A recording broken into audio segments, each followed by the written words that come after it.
4장 7절에서부터 11절 말씀이고요. 설교 제목은 혼돈을 이기는 질서의 내면입니다. 우리가 이 보배를 질그릇에 가졌으니 이는 힘이 큰 능력은 하나님께 있고 우리에게 있지 아니함을 알게 하려 함이라. 우리가 사방으로 우겨싸움을 당하여도 쌓이지 아니하며 답답한 일을 당하여도 낙심하지 아니하며 박해를 받아도 버림받지 아니하며 거꾸로 뜨림을 당하여도 망하지 아니하고 우리가 항상 예수의 죽임을 몸에 짊어짐은 예수의 생명이 또한 우리 몸에 나타나게 하려 함이라. 11절 함께 있습니다. 시작. 우리 살아있는 자가 항상 예수를 위하여 죽음에 넘겨짐은 예수의 생명이 또한 우리 죽을 육체에 나타나게 하려 함이라. 살아계신 하나님의 말씀입니다. 제가 지난주에 우리가 사랑하는 대동료 목사님으로부터 간단한 문자 메시지를 하나 받게 되었어요. 몸이 많이 아프니까 저를 위해서 기도해 주세요라고 연락이 왔더라고요. 그래서 내가 놀라서 전화를 해봤습니다. 목사님이 아주 많이 아프신 것 같아요. 자골 신경통이 와서 너무너무 신경이 3분마다 한 번씩 이렇게 아프대요. 그래서 의사한테 가서 전신 마취를 해달라고 그랬대요. 너무 힘들어가지고. 그래서 지금 며칠간 이 병석에 누워 있는데 누워 있으니까 제일 제가 먼저 생각나더래요. 왜 제가 생각나냐면은 저는 이제 우리 웨슬리 부흥전도단 목사님들 모임을 이제 한 달에 한 번씩 하니까요. 기도 모임을 하는데 한 번 하고 나면 저는 항상 이제 기도 모임 끝나고 점심을 같이 먹어요. 점심 먹으면은 헤어지기 전에 꼭 그렇게 이야기합니다. 그냥 헤어지지 말고 우리 산책 한번 하고 한 바퀴 돌고 헤어지자고. 동네 한 바퀴 돌고 헤어지자고. 저는 걷기를 좋아하니까. 그런 목사님들이 대부분 따라오는데 꼭 따라오지 않는 목사님들이 있어요. 그냥 걷기를 싫어하는 목사님들이 있어요. 근데 본인은 항상 걷기에 참석하지 않았다라는 거예요. 특별히 최근 몇 달 동안 우연의 일치가 아니라 하나님의 인도하심으로 여러 사람들로부터 걷자라는 권유를 많이 받았대요. 자기가 하나님께서 이미 사인을 주고 계셨음에도 불구하고 그 사인을 놓쳤다라는 것이 너무도 안타깝더래요. 그래서 그 교훈을 이야기해줘요. 하나님께서는 우리에게 사인을 주시는 하나님이시다. 그래서 막 울면서 이야기하시더라고요. 목사님이 격해가시고 이미 하나님께서 나에게 몇 번 사인을 주셨는데 내가 왜 그때 강 목사 말을 안 들었는지 그러면서 꼭 목사님들 모을 때마다 밥만 먹고 헤어질 것이 아니라 기도만 하고 밥만 먹고 헤어질 것이 아니라 꼭 운동을 같이 해야 한다고. 그러니까 두 번째로 목사님 더 이야기하시는 것은 뭐냐면은 굉장히 진솔하게 이야기하시는데 몸이 그렇게 너무너무 아프니까요. 저는 자골 신경통을 걸려본 적이 없지만 그렇게 아픈가 봐요. 한 3분 만에 온 신경을 막 거스르고 아주 자지러질 정도로 아프다고 그럽니다. 그러다 보니까 이제 생각을 하게 되더라고요. 내가 왜 이렇게 살고 있는가? 내 삶의 목적은 무엇인가? 나는 어디로 가고 있는가? 난 잘하고 있는가? 그런 것들이 잘 생각이 나더래요. 그래서 시간이 있을 때마다 자꾸 이제 침대에 누워가지고 생각을 하는데 결국 생각을 좁혀보니까 결국은 복음이다라는 거예요. 복음. 이 복음만이 자기에게 영원한 생명에 관한 소망을 주었고 그 복음이 있으니까 자기가 아프고 있는 그 현실을 다르게 전혀 새롭게 해석할 수 있더래요. 그래서 힘을 낼 수가 있겠더래요. 복음을 가지고 이야기를 하니까. 그러면서 복음을 또 생각하니까 내가 하나님께서 복음을 전파라는 사명을 주셨지라고 생각하면서 사명과 그 미래에 관한 희망과 현재에 관한 그런 해석들, 그 모든 것들이 복음을 중심으로 해서 이루어진다는 것들을 다시 한번 느꼈다고. 목사는 항상 그렇게 생각해야지만 또 본인이 이렇게 절실하게 아픈 가운데서 복음의 중요함을 느꼈다라는 그런 이야기 아주 진솔하게 하시더라고요. 내가 이제 그 말을 들으면서 저 또한 감동을 받았어요. 성령의 이끌리심으로 이번 주에는 우리 성도들에게 복음에 관한 설교를 하라는 그런 말씀이구나 라고 내가 받아들이고 오늘 그런 설교를 준비했습니다. 여러분들이 좋아하는 식당 중에 세계적인 체인망을 가지고 있는 TGI 프라이데이스라는 식당이 있습니다. 저는 TGI 프라이데이스를 1993년도에 처음 가봤어요. 한국에서 직장 생활할 때 독일에 있는 이프 연구소라고 세계경제연구소가 있는데 그 손님이 한 분 오셨는데 그 접대를 저한테 직장에서 하라고 그러시더라고요. 그래서 내가 이제 그 접대를 어떻게 할까라고 고민하고 있는데 이제 내 직장 동료 하나가 식당에 한번 가보라고 식사할 때 강남에 TGI 프라이데이스라는 식당이 하나 생겼는데 아주 근사하고 좋다고 한번 가보라고 그러더라고요. 그래서 그때 그분을 데리고 독일에서 온 손님을 데리고 TGI 프라이데이스라는 식당을 처음 가봤습니다. 제가 젊었을 때는요 벌써 40년 전인데요. 그때만 하더라도 우리가 주로 이제 만남의 장소로서 선호도가 높았던 곳이 종로에 있는 윈디스, 그 켄터키 프라이드 치킨 KFC, 그때가 처음 나왔었거든요. 그때. 그리고 또 강남에 있는 TGI 프라이데이스, 그런 곳에서 우리 만나자 그러면은 뭔가 좀 시대를 앞서가는 듯한 그런 느낌이 막 드는 거예요. 그 당시에는. 그리고 야, 우리도 좀 세련됐다라는 그런 생각이 들고, 그러다 미국에 와서 보니까 정말로 윈디스, KFC, TGI 프라이데이스, 패스트푸드 식당이라는 것을 이제서 알게 되었습니다. 제가 한국에서 너무 신기하고 너무 굉장히 좋았지만 실제로는 이제 그렇게 좋은 식당은 아니었다는 것을 알게 되었어요. TGI 프라이데이스는 Thank God It's Friday라는 그 단어를 앞자만 따가지고 TGI 프라이데이스라고 하는 거예요. 근데 오늘날에 있어서는 TGI가요 전혀 다른 의미로 사용되고 있습니다. TGIF는 오늘날에 T는 트위터, G는 구글, I는 애플의 아이폰, 그리고 F는 페이스북, 이 네 가지를 설명하는 거예요. TGI 프라이데이스라는 원래 의미는 하나님, 우리는 금요일 없이는 살 수가 없습니다. 저희들에게 불금을 주시옵소서, 불같은 금요일을 주시옵소서 라는 이제 그런 의미잖아요. 그런데 오늘날의 젊은 사람들은, 젊은 사람뿐만 아니라 모든 사람, 대부분의 사람들은 하나님, 우리에게는 오늘날 트위터나 구글이나 아이폰이나 페이스북이 없이는 단 하루도 살 수가 없습니다. 그런 것을 고백하는 그런 말입니다. 사실 그 트위터나 페이스북이나 구글은 어떤 프로그램을 제공하는 소프트웨어라고 보통 이야기를 합니다. 그런 소프트웨어는 아이폰이라고 하는 어떤 기계 안에서, 하드웨어죠. 그 하드웨어 안에서 이렇게 움직이는 그런 것들이에요. 그래서 사실 이제 핸드폰을 비교할 때도 삼성의 갤럭시가 더 좋으냐, 애플의 아이폰이 더 좋으냐, 이게 비교할 때도 사실 그 하드웨어만 보면, 기계 자체만 보면은 오히려 삼성이 더 좋다는 말이 있어요. 근데 그 소프트웨어, 그 핸드폰 안에서 돌아가는 프로그램을 보면은 이 삼성이 도저히 애플을 따라갈 수가 없다라는 거예요. 그래서 비교할 때도 이렇게 소프트웨어와 하드웨어를 동시에 이제 비교해야 어떤 제품이 좋은지를 정확히 알 수 있다라는 것입니다. 전 세계적으로 시장을 이렇게 점령하고 정말로 전 세계 강자가 되기 위해서는 하드웨어만으로는 부족하고 소프트웨어가 좋아야 한다는 것이 대세입니다. 대세. 지난주에는 여러분들 아시다시피 그 한국의 신문 또 미국의 신문에서 대서특필된 사건이 하나 있었는데, 미국의 애플사가 전기 자동차를 만든다고, 우리 김남수 목사님 여기 있으니까 토요타 자동차 하고 계시니까 관심이 많겠네요. 거기서 이제 애플사에서 전기 자동차를 만들겠다고 한국에 있는 현대 기아 자동차에게 손을 내밀었습니다. 그래서 이제 그 사건이 대서특필이 됐어요. 한국에서 온 저로서는 가슴이 아주 뿌듯했습니다. 한국의 제조업이 이렇게 발달했구나, 세계에서 제일 큰 회사가 손을 내밀 정도로 크게 발달했구나라는 그런 가슴이 뿌듯한 사건이었습니다. 근데 내용을 자세히 읽어보니까 협력을 하는데, 현대 기아 자동차에서는 그냥 차체만 만들고 껍데기만 만들고 그 안에서 돌아가는 모든 프로그램은 애플사에서 다 한다라는 거예요. 그래서 현대 기아차는 거의 하청업체가 된다라는 것입니다. 기분이 별로 좋지 않더라고요, 그 이야기를 들으니까. 결국 소프트웨어를 움직일 수 없으면 하드웨어가 별로 필요 없다라는 거예요. 우리 개인의 삶도 마찬가지입니다. 우리 개인의 삶도 하드웨어와 소프트웨어가 있을 수가 있어요. 우리가 건강하다, 몸이, 또 내가 많은 물질을 가지고 있다, 뭐 그런 모두가 하드웨어입니다. 하드웨어가 아주 충분한 거예요. 근데 그 인간 안에가 정말 제대로 된 도덕성이라든지 꿈과 비전 같은 거 없으면 도저히 그런 사람을 우리의 지도자로 우리가 세울 수가 없는 것입니다. 어떤 한 사람이 정말 어떤 사회에 영향력을 미치고 정말 의미 있는 인생을 살기 위해서는 그 사람이 건강하고 돈이 많을 뿐만 아니라 그 안에 있는 어떤 도덕성과 어떤 꿈과 제대로 된 비전, 그런 것들이 분명히 있어야 한다는 것입니다. 우리 신앙도 마찬가지예요. 우리 신앙도요, 겉으로 드러나는 어떤 껍데기도 줘야겠지만 사실 그 안에서 움직이는 소프트웨어가 줘야 합니다. 우리 신앙에 있어서 소프트웨어가 무엇일까? 진짜로 그 하드웨어를 움직이는 진짜로 크리스찬의 소프트웨어는 무엇일까? 오늘 본문은 그것을 설명하고 있는 구절입니다. 사도 바울은 이렇게 이야기하고 있어요. 고린도후서 4장 8절과 9절인데 한번 같이 읽어보겠습니다. 같이 읽습니다. 시작.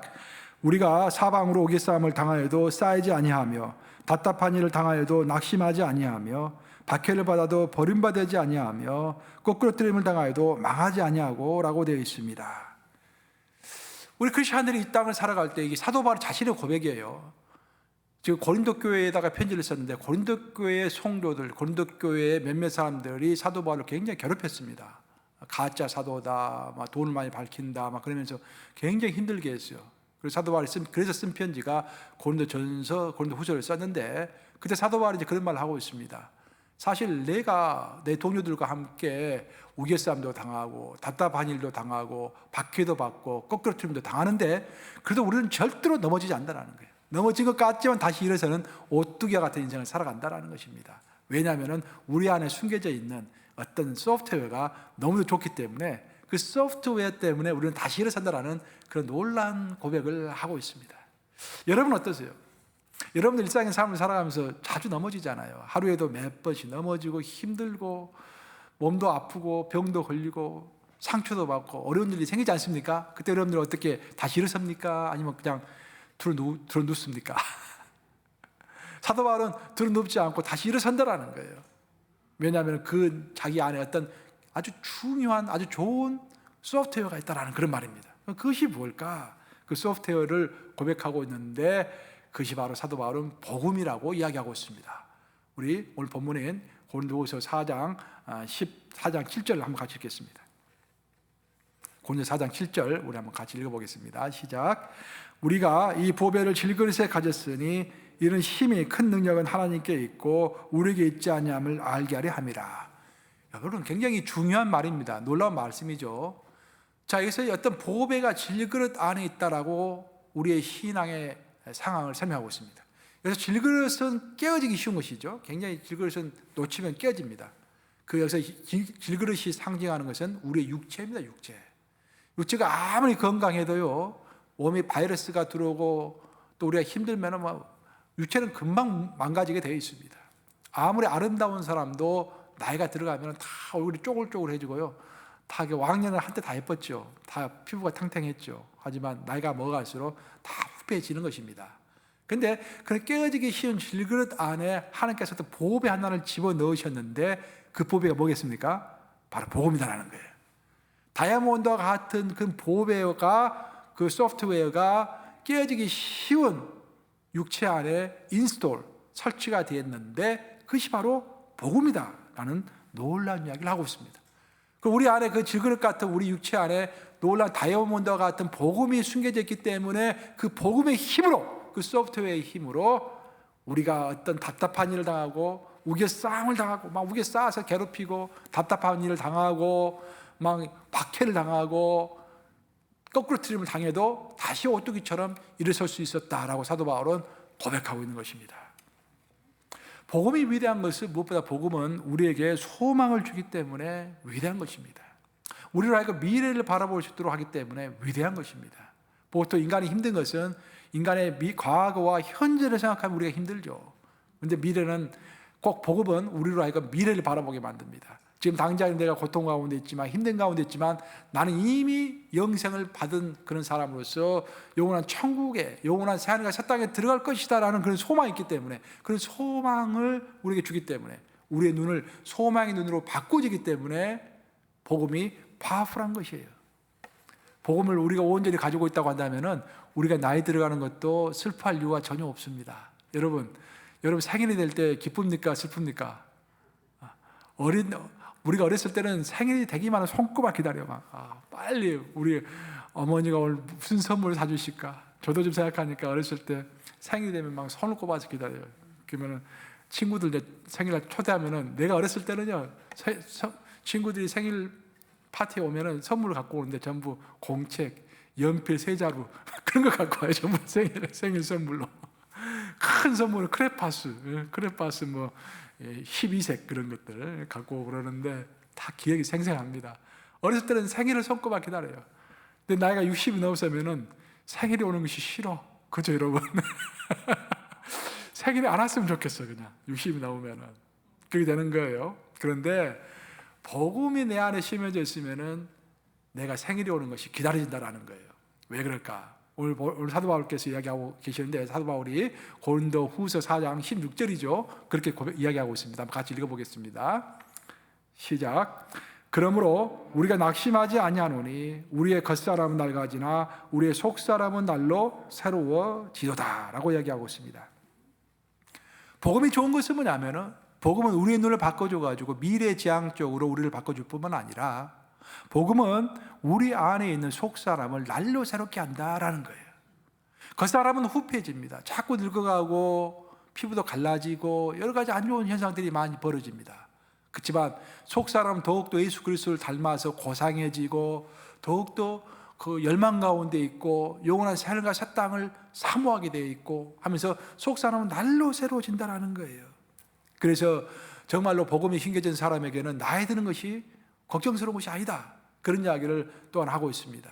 또 아울러서 사도 바울은 나이가 들어갈수록 우리가 영원한 것을 사모하게 된다라는 그런 이야기를 하고 있어요. 고린도후서 4장 18절인데요. 한번 같이 읽어보겠습니다. 시작. 우리가 주목하는 것은 보이는 것이 아니요 보이지 않는 것이니 보이는 것은 잠깐이요 보이지 않는 것은 영원함이로라 라고 되어 있습니다. 자, 우리가 바라보는 것은, 우리가 주목하는 것은 현재가 아니라 보이지 않는 영원한 것을 우리가 바라보게 된다라는 것입니다. 하나님은 항상 큰 호흡을 하시는 하나님이시죠. 하지만 우리의 호흡은 아주 작습니다. 그래서 우리가 어떤 어려운 일이 생기면 그 어려운 일 때문에 마음이 막 상하고 어떻게 하면 그 어려운 일을 극복할 수 있을까 막 고민하고 염려하고 그렇습니다. 하지만 복음 있는 사람은 그 호흡이 복음에 따라서 점점 길어지는 거예요. 이것도 곧 지나가겠지, 그 결국 모든 것이 합력해서 선을 이루겠지, 그런 생각을 하게 되는 것입니다. 그러면서 그 어려운 일이 있다고 할지라도 긴 호흡으로 영원한 것을 바라보게 하는 것이 바로 복음이다. 그럼 복음의 소프트웨어가 우리 안에 심겨졌을 때 어떤 큰 어려움이 온다고 할지라도 큰 어려움 없이 그것을 극복해 나갈 수 있다라고 사도 바울은 오늘 본문에서 또한 설명하고 있는 것입니다. 아울러 사도 바울은 계속해서 복음이 주는 능력을 이렇게 하나씩 설명하고 있는데 또한 그런 말도 하고 있어요.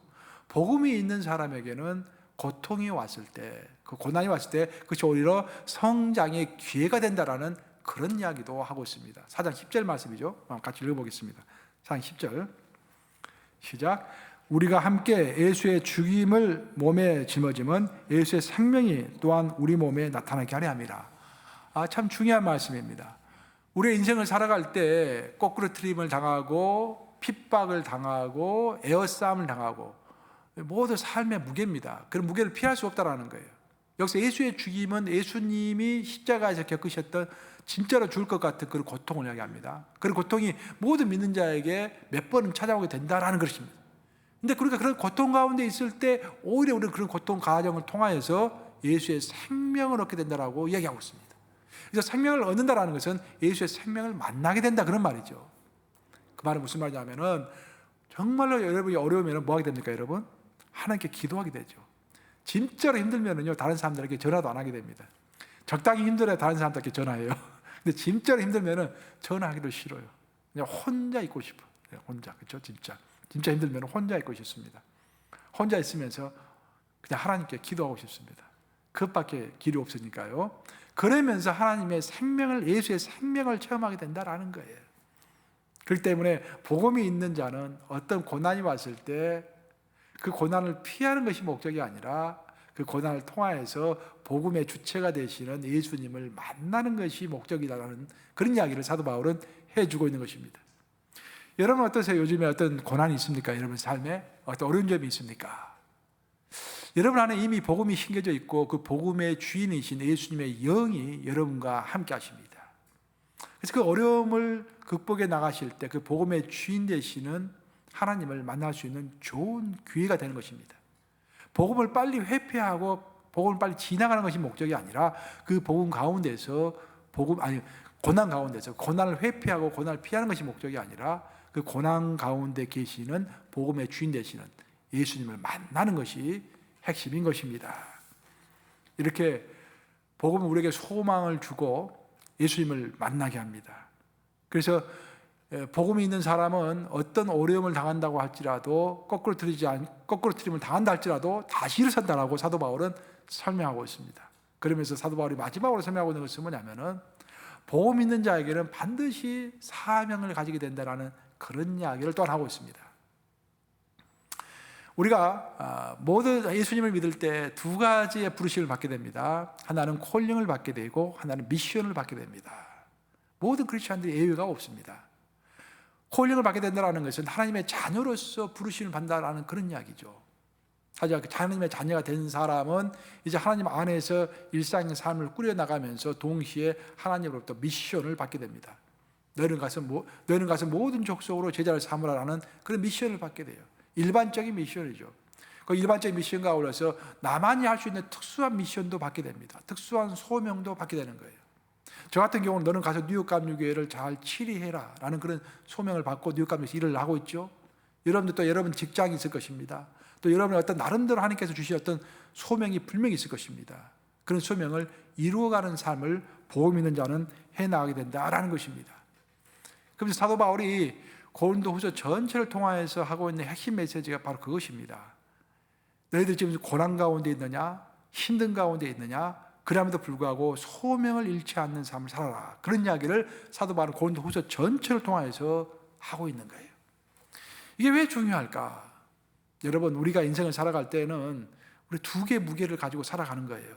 우리 크리스찬들은 하나는 삶의 무게를 이기면서 살아가는 것입니다. 거꾸로 틀림 당하고 직장에 나서 일을 해야 되고 아무리 피곤해도 시간 맞춰가지고 일어나야 되고 그게 다 우리 삶의 무게인 거예요. 내가 돈이 없어도 자식들을 잘 키워야 되고 또 우리 가족도 돌봐야 되고 교회도 잘 돌봐야 되고 이게 삶의 무게입니다. 근데 동시에 하나님께서 그 삶의 무게만 우리에게 주신 것이 아니라 우리에게 사명의 무게도 주셨다라는 거예요. 그 누구도 예외 없이 자기가 삶의 무게를 가지고 이 땅을 힘들게 살아가는 와중에서도 절대로 포기할 수 없는 어떤 사명을 우리 각자에게 주신 거예요. 그래서 우리는 이 땅을 살아갈 때 두 개의 무게를 적절하게 분배해서 짊어지고 살아가야 합니다. 한쪽 어깨에다가는 삶의 무게를, 한쪽 어깨에다가는 소명의 무게를. 물론 그것이 무겁다고만 생각하면 힘들겠지만 하나님이 도와주신다, 하나님과 함께 일을 한다라고 생각하면 또 즐겁겠죠. 그래서 하나님이 함께 하신다라고 생각하면서 한쪽에는 삶의 무게를, 한쪽에는 무엇의 무게를? 사명의 무게를 이렇게 짊어지고 인생을 살아가는 거예요. 근데 많은 사람들은 삶의 무게에 너무 찌들려 가지고 소명의 무게를 생각할 겨를조차도 없는 그런 삶을 살아갑니다. 또 먹고 살만 해도 더 욕심을 해서 더 잘 살고 싶어 가지고 더 열심히 삶의 무게를 이게 지다 보니까 소명의 무게를 짊어질 여유가 전혀 없어지게 되는 거예요. 바로 사도 바울은 그것을 지적하고 있는 거예요. 우리의 삶이 정말 복음을 우리가 가슴속에 새기면서 살아가고 있다고 한다면 그 복음의 주인 되신 예수님, 하나님 우리를 그토록 사랑해서 독생자 예수를 이 땅에 보내셨습니다. 그 내가 죄로 인해서 내가 죽을 수밖에 없었는데 내가 죽어야 할 것을 예수님이 십자가에서 대신 죽어주셨어요. 그리고 예수님께서 나 대신에 죽어주심으로 예수님이 흘린 그 보혈 때문에, 그 피 때문에 내 죄가 눈같이 희게 되어서 나는 영원한 생명을 얻게 되었습니다. 예수님은 죽으신 십자가에서 돌아가신 다음에 3일 만에 부활하셨습니다. 그리고 그 부활이 우리가 미래에 예수님과 같은 똑같은 부활을 입게 될 것이라는 것을 말씀하셨습니다. 그래서 우리는 예수님의 부활을 보면서 우리 또한 부활을 입게 될 것이라는 것을 알게 되었습니다. 또한 예수님께서는 말씀하시기를 내가 죽어서 하늘나라에 가면은 너희가 영원히 거할 처소를 마련하겠다라고 말씀하십니다. 즉 우리가 죽었을 때 예수님께서는 우리를 영접하셔서 새하늘과 새 땅 영원한 천국에 우리를 데려갈 것이다라고 말씀하신 거예요. 그 모든 것을 생각할 때 예수님보다도 더 귀한 것은 이 땅에 있을 수가 없는 것이죠. 예수님보다 더 소중한 것, 예수님이 우리에게 약속하신 것보다도 더 중요한 약속은 있을 수가 없는 것입니다. 그렇게 귀하신 예수님께서 우리에게 한 가지를 당부하셨는데 그것은 너희는 가서 모든 족속으로 제자를 삼으라, 하나님의 나라를 넓히고 하나님의 나라를 잘 보존해라 라는 그런 사명을 우리에게 주신 거예요. 근데 우리가 욕심이 너무 커가지고 우리에게 삶의 무게가 나날이 늘어납니다. 어제는 작년만 하더라도 10만 불이면 만족할 수 있었는데 올해는 20만 불을 벌고 싶어. 그래서 작년에만 하더라도 하루에 10시간만 일했는데 이제 일하는 시간을 더 늘려 12시간을 일을 합니다. 먹고 살만 해도 더 이렇게 해나가는 거예요. 그러면서 점점 사명의 무게를 짊어질 수 없게 되는 것입니다. 사도 바울이 우리에게 권유하는 우리 크리스찬의 삶의 모습이라는 것은 항상 하나님의 나라를 위해서 일할 수 있는 에너지를 남겨놓는 그런 삶입니다. 여러분의 삶에는 어떤 여유가 좀 있습니까? 여러분 어떻습니까? 시간이 아주 타이트해. 비즈니스 하는데 꽉 매여 있어. 재정적인 면에 있어서도 그냥 내가 먹고 살고 내가 욕망하는 것들을 이루기 위해서 딱 모든 게 재정도 매여 있고 시간도 매여 있고 내 에너지도 다 매여 있어. 그럼 어떻게 해서 하나님의 나라 일을 합니까? 어떻게 해서 하나님의 나라를 우리가 넓히고 어떻게 해서 하나님의 나라를 유지하겠습니까, 여러분? 우리가 우리 욕심에 갇혀가지고 삶의 무게가 우리를 완전히 지배하고 있다고 한다면, 그래서 성경은 우리에게 이야기하는 거예요. 우리 크리스찬의 삶은 항상 삶의 무게와 아울러서 사명의 무게를 감당해야 하기 때문에 항상 여유가 있어야 한다는 거예요. 너무 욕심내지 마시고, 우리 크리스찬들은 어떤 자기의 일정한 에너지, 일정한 시간, 일정한 어떤 열망, 그런 것들은 남겨놓아야 돼요. 무엇을 위하여? 하나님의 나라를 위하여 남겨놓아야 한다는 것입니다. 근데 내 안에 있는 복음을 확인할 때만이, 그 복음은 우리에게 무엇을 확인시켜 줍니까? 복음을 생각할 때마다 하나님이 얼마나 감사한 분이신지, 예수님 나를 위하여 얼마나 피 흘림을 당하셨는지, 그 내 사명은 무엇인지를 복음을 생각할 때마다 우리가 깨달아 알게 된다는 거예요. 그리고 복음을 생각할 때마다 사명의 무게를 감당하기 위하여 내가 일정한 에너지를 남겨놓을 수 있다는 그런 이야기입니다. 이제 말씀을 마무리합니다. 제가 오늘은 복음을 가지고 있는 사람이 정말 소망 가운데 살게 되고 에너지를 잘 분배하게 되고 또 고난 가운데서도 성숙하게 되고 하는 그런 좋은 면들을 쭉 이야기했습니다. 전설에 의하면요, 전해오는 전설에 의하면 이런 말이 있어요. 하나님께서 천지 창조를 하실 때 이 세상을, 하나님께 만드신 세상을 아름답게 만들기 위하여서 꽃을 만들기로 결심하셨답니다. 꽃을 만들 때 제일 먼저 만드신 꽃이 뭐냐면은 코스모스라는 꽃이에요. 코스모스. 가을에 피는 코스모스. 하나님께서 제일 먼저 만드신 코스모스에다가 하나님의 정신과 하나님의 뜻을 다 담아서 코스모스를 만드셨습니다. 그래서 사람들은 그 하나님의 정신과 하나님의 열망, 그런 것들을 잘 표현할 수 있는 하나의 단어를 창조했는데, 그 단어가 고대 헬라어에 나오는 코스모스라는 단어입니다. 그 코스모스라는 단어는요, 신약 성경을 원어로 쭉 읽어보면요 186번 나오고 있습니다. 굉장히 많이 나오고 있죠. 186번이나 코스모스라는 단어가 나오고 있습니다. 그 코스모스의 뜻은 크게 두 가지로 성경에서 나오고 있어요. 하나는 세상, 우주라는 뜻으로 코스모스라는 까지 표현이 되고 있어요. 사실 그것보다 훨씬 더 중요하게 더 많이 언급되고 있는 코스모스의 뜻은 질서, 조화라는 뜻입니다. 그러니까 하나님께서 원하시는 세상, 하나님이 열망하시는 세상은 질서와 조화 가운데 이루어지는 그런 세상을 열망하신다는 거예요. 그러니까 그것을 이미 알고 있기 때문에 코스모스라는 단어를 만들어가지고 질서와 조화를 원하시는 하나님을 표현하고 있었습니다. 그래서 이 세상은 원래는 질서와 조화의 세상이었는데 중간에 우리 인간이 죄를 지음으로 인하여서 그 죄가 질서를 파괴하게 되었습니다. 그러면서 이 세상은 다시 혼돈 속에 빠지게 되었는데, 그 혼돈의 뜻을 표현하기 위하여 코스모스에 대항한, 코스모스라는 단어에 대항하는 또 다른 단어를 만들게 되었는데, 바로 그것이 카오스라는 단어입니다. 케이아스, 영어로 말하면 케이아스, 헬라어로 말하면 카오스, 그 혼돈이라는 뜻입니다. 그래서 이제 다시 이 세상은 죄로 인하여서 카오스의 세상이 되었는데, 하나님께서는 이 죄된, 이 혼동된 카오스 세상을 다시 코스모스 세계로 만들기 위하여 한 사람을 보내셨는데, 그분이 바로 예수님이라는 거예요. 예수님께서 이 땅에 오셔가지고 십자가에 못 박혀 돌아가심으로 그 카오스의 주인 되는 사탄의 힘을 제압시키고, 이제 이 세상을 카오스 세상에서 코스모스 세상으로 바뀌어가는 그런 원동력을 만들어 놓고서 하나로 승천하셨습니다. 그래서 우리가 지금 살고 있는 이 세상은 카오스의 세상이 코스모스 세상으로 바뀌어가고 있는 가정 가운데 있는 세상을 우리가 지금 살아가고 있다는 것입니다. 이런 가정 가운데서 카오스의 큰 세력과 코스모스의 큰 세력이 충돌하면서 싸웁니다.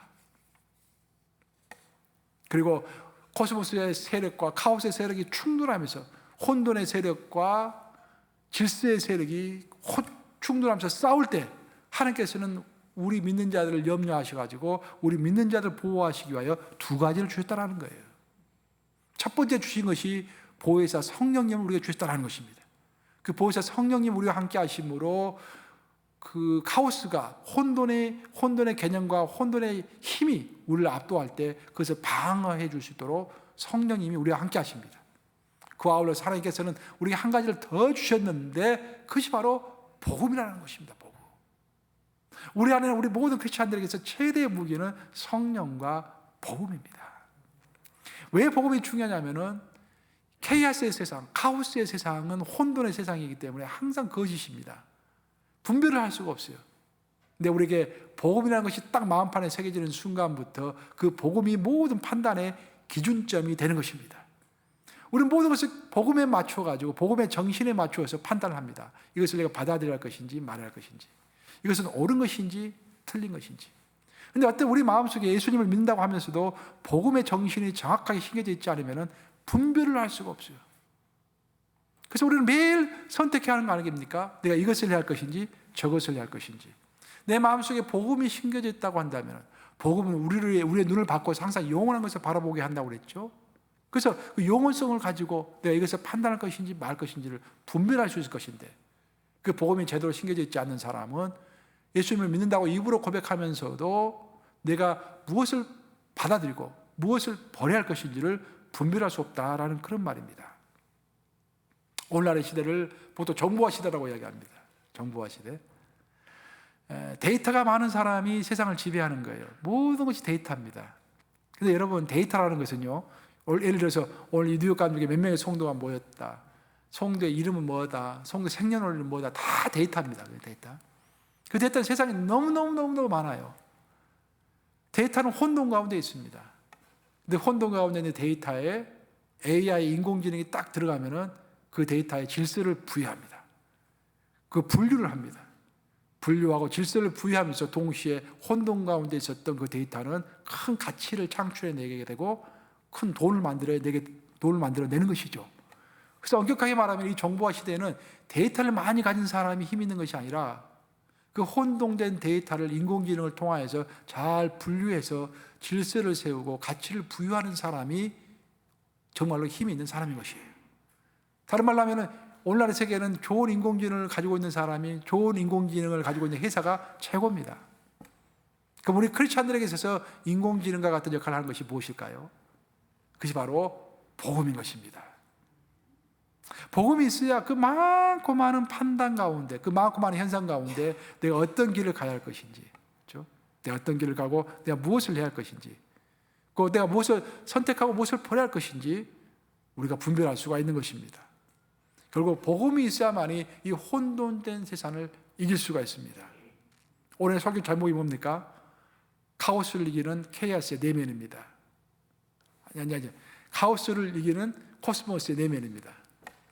카오스는 혼돈이라고 그랬습니다. 내 마음속에 흔들리지 않는 복음이 명확할 때 그 복음이 기준점이 되어서 카오스, 그 혼돈의 세상을 이길 수가 있는 것입니다. 그래서 우리는 매일 복음을 외쳐야 돼요. 복음은 한 번 듣고 끝나는 것이 아닙니다. 예수님을 영접하기 전에 내가 들은 복음, 그걸 가지고 예수님을 영접하고 끝나는 것이 아닙니다. 또 복음은 내가 다른 사람들에게 전도할 때만 써먹는 것이 복음이 아니에요.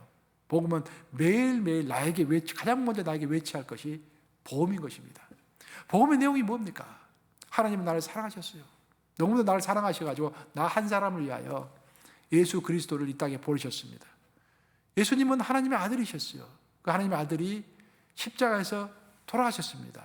왜냐하면 원래는 내가 그 십자가에서 돌아가 죽어야 하는데 내가 죄인이기 때문에 매일 죄를 지으면서 살아가는 사람이기 때문에 내가 원래는 십자가에서 죽어야 하는데 제가 죽어야 할 것을 예수님이 대신 죽어주신 것입니다. 예수님은 십자가에서 돌아가시면서 보혈을 흘리셨어요. 그 피를 흘리셨습니다. 그 피가 모든 우리의 죄를 없애주셨습니다. 우리를 정결케 해주었습니다. Purification, 우리를 순수하게 해주었습니다. 그래서 이제는 그전에는 내가 죄 때문에 하나님 앞에 나갈 수가 없었는데 예수님이 그 보혈을 흘려주심으로 내 죄가 완전히 없어짐으로 이제는 성부 하나님을 만날 수 있게 된 거예요. 그러면서 성부 하나님 우리에게 약속하셨습니다. 내 아들 예수가 너를 위하여 보혈을 흘렸기 때문에 그에 대한 대가로서 너가 예수를 너의 인생의 주인으로 메스토로 맞이한다고 한다면, 받아들인다고 한다면 너에게 영원한 생명, eternal life, 영원한 생명을 주겠다라고 약속하신 것입니다. 그 영원한 생명을 주실 뿐만 아니라 우리가 죽은 이후에는 영원한 생명을 가지고 부활의 몸을 입고서 하늘과 새 땅, 영원한 천국에서 살게 되는 것입니다. 이것이 복음이에요.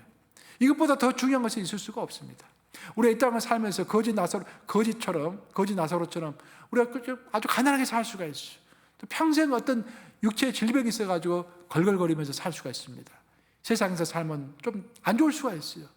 성경이 이야기하고 있는 것은 그러함에도 불구하고 우리가 예수를 믿는다고 한다면은 우리의 믿음 때문에 영원한 생명을 영원한 천국에서 누리게 될 것이다 라는 것을 약속하고 있는 것입니다. 그 복음을 매일 우리가 기억하는 거예요. 매일 외치는 것입니다. 내 스스로에게 외치는 거예요. 내가 다른 사람에게 복음을 외치기 전에 나에게 먼저 외치는 것입니다. 그런 정신이 있을 때 과연 내가 제대로 된 인생을 살고 있는가, 내가 제대로 된 방향으로 인생을 가고 있는가라는 것들을 알게 되는 것입니다. 사도 바울은 바로 그 메시지를 우리에게 이야기하고 있는 거예요. 그 보화가 질그릇 속에 숨겨져 있다고 했습니다. 질그릇은 너무도 깨어지고 약한 것이에요. 우리 육체는 얼마나 약합니까? 우리 연약한 그 육체 안에 다이아몬드 같은 그 보화가 숨겨져 있는데 그 프로그램이 바로 복음이라는 것입니다. 그래서 매일 그 복음을 바라보라는 거예요. 여러분의 집에 큰 다이아몬드 덩어리가 있다고 한다면 매일 하루에 한 번씩 보겠죠. 야, 나는 부자다 보면서 기뻐하겠죠. 그것처럼 내 안에 숨겨져 있는 복음을 매일 한 번씩 바라보라 그런 말입니다. 우리가 얼마나 주님 안에서 풍요로운 자인지, 정말로 우리가 얼마나 이미 받을 것을 다 받은 자인지, 얼마나 내가 하나님으로부터 사랑을 받고 있는 자인지, 그것을 나 스스로에게 복음을 외치면서 확인하라는 것입니다. 이번 일주일도 그 복음을 여러분 스스로에게 외침으로 인하여서 그 어떤 삶의 무게가 여러분들에게 다가온다고 할지라도 사명의 무게를 결코 놓지 아니하고 승리하시는 여러분들 되시기를 우리 주님의 이름으로 축복합니다. 기도하셨습니다.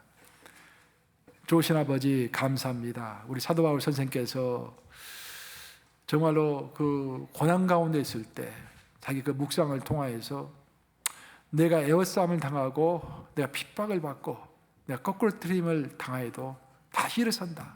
내 안에 숨겨져 있는 보화가 있기 때문이다라고 고백했던 그 고백이 우리의 고백이 되게 하시니 감사합니다. 우리 성도들 코로나19 기간을 맞이하여 참 힘든 시간을 보내고 있습니다. 그때도 아버지 우리 안에 심겨져 있는 보화, 그 복음의 정신을 잊지 않도록 도와주시고 매일 그 복음을 바라보면서 이미 우리가 받은 영생과 축복에 감사하는 그런 나날을 보낼 수 있도록 일주일간을 축복하시고 저희와 함께하여 주시옵소서. 이 복음의 정신이 온 땅에 충만하게 되기를 간절히 소원하고 원합니다. 이 세상 사람들이 그 삶의 무게를 극복할 뿐만 아니라 더욱더 위대한 삶을 위하여 얼마나 많은 에너지와 시간과 노력을 쏟고 있습니까? 그런 가운데 본인들이 정작 쏟아야 할 복음을 향한 시간과 사명을 향한 시간들이 얼마나 줄어들고 있습니까? 아버지, 우리를 불쌍히 여기시고 삶의 균형을 이루게 하소서. 온전하게 정말로 복음의 정신을 이어받음으로 카오스의 세상을 이길 수 있도록 코스모스의 내면이 정립이 될 수 있도록 주께서 함께하여 주시옵소서. 예수 그리스도를 받들어 기도합니다. 아멘.